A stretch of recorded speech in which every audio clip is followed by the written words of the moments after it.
প্রিয় দর্শক, এই ভিডিওতে জানাবো আপনার হাতে থাকা মোবাইল প্রচুর গরম হয় কেন এবং এর সমাধান কি।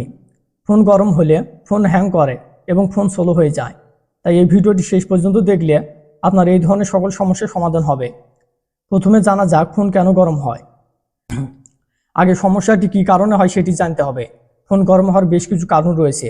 এক নম্বরে ফোনে নকল চার্জার কানেক্ট করলে, মানে আপনি যদি নকল চার্জার দিয়ে ফোনে চার্জ দেন তাহলে আপনার ফোন গরম হবে। এছাড়া ফোনের ব্যাকগ্রাউন্ডে সবসময় অ্যাপসগুলো প্রসেসিং হলে ফোন গরম হয়, 2 নম্বর কারণ। এবার 3 নম্বর কারণটি হচ্ছে ফোনের ব্রাইটনেস বাড়িয়ে রাখলে। আপনার ফোনের ব্রাইটনেস সবসময় বাড়িয়ে রাখলে আপনার ফোনটি গরম হবে। এবং 4 নম্বর কারণটি হচ্ছে বর্তমানে প্রচুর তাপমাত্রা বেড়েছে যার ফলে ফোন গরম হচ্ছে। এবং 5 নম্বর কারণ হচ্ছে অতিরিক্ত চার্জ দেওয়া যাবে না। এমনিতে প্রচুর তাপমাত্রা, আবার যদি ফোনে চার্জ থাকা অবস্থায় বারবার ফোনে চার্জে দেন তাহলে আপনার ফোনটি গরম হবে। এখন জানা যাক ফোন গরম হলে কি কি করণীয়। 1 নাম্বার, ফোনে অতিরিক্ত চার্জ দেবেন না। ফোনে চার্জ থাকা অবস্থায় কখনো চার্জ দেবেন না, চার্জ যখন শেষ হবে তখন চার্জে লাগাবেন। 2 নাম্বার, ফোন চালানোর সময় ব্রাইটনেস কমিয়ে রাখবেন। আপনার ফোনের ব্রাইটনেস যদি বাড়ানো থাকে আপনি কমিয়ে রাখবেন, একদম কমিয়ে রাখবেন, তাহলে আপনার ফোন গরম হবে না। 3 নম্বর, ফোন যখন অতিরিক্ত গরম হবে তখন কিছুক্ষণের জন্য ফোন চালানো বিরতি দিন। মানে আপনার ফোন যখন গরম হবে তখন আপনি 2-4 মিনিট আপনি ফোন চালানো বিরতি দিন, তাহলে দেখবেন কিছুক্ষণের মধ্যে আপনার ফোনটি আবার ঠান্ডা হবে।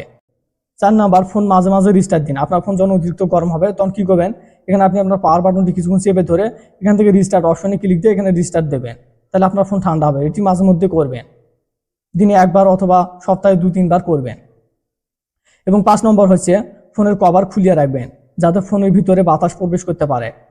কারণ ফোনের কভার দেওয়া থাকলে ফোনের বাতাস প্রবেশ করতে পারে না, যার ফলে ফোন গরম হয়। তাই এই গরমের সময় আপনার ফোনের কভার খুলিয়ে রাখবেন। এবং 6 নম্বর, অপ্রয়োজনীয় অ্যাপস আনইনস্টল করে দিন। যে অ্যাপসগুলো আপনার প্রয়োজন নেই সেই অ্যাপসগুলো আপনি চাইলে আনইনস্টল করে দিতে পারেন।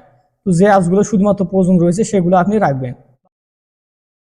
তাছাড়া অতিরিক্ত অ্যাপসগুলো আপনি আনইনস্টল করে দেবেন। তাহলে কি হবে, আপনার ফোনের প্রেশার কম হবে, মানে ফোনের চাপ কম পড়বে, আপনার ফোনটি গরম হবে না।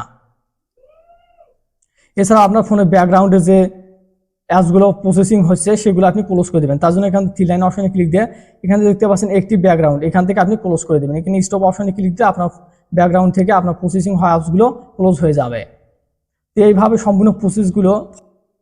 প্রিয় দর্শক, আপনাকে আরেকটি কাজ করতে হবে, সেটি হচ্ছে আপনার ফোনে যখন অতিরিক্ত ভাইরাস প্রবেশ করবে তখন আপনার ফোন গরম হবে।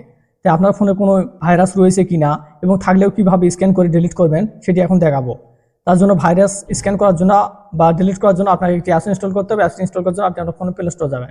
প্লে স্টোরে যাওয়ার পর এখানে সার্চ অপশন পাবেন, এখানে সার্চ করবেন ভাইরাস স্ক্যানার, জাস্ট এটি লিখবেন। প্রিয় দর্শক, এইভাবে আপনি অ্যান্টিভাইরাস স্ক্যান করবেন। যদি যেগুলো রিস্ক রয়েছে সেগুলো আপনি ডিলিট করে দেবেন, সেই অ্যাপসগুলো সম্পূর্ণ প্রসেসটি স্টেপ বাই স্টেপ দেখে করে নেবেন। প্রিয় দর্শক, এই ছিল আজকের ভিডিওটি সম্পূর্ণ দেখার জন্য অসংখ্য ধন্যবাদ।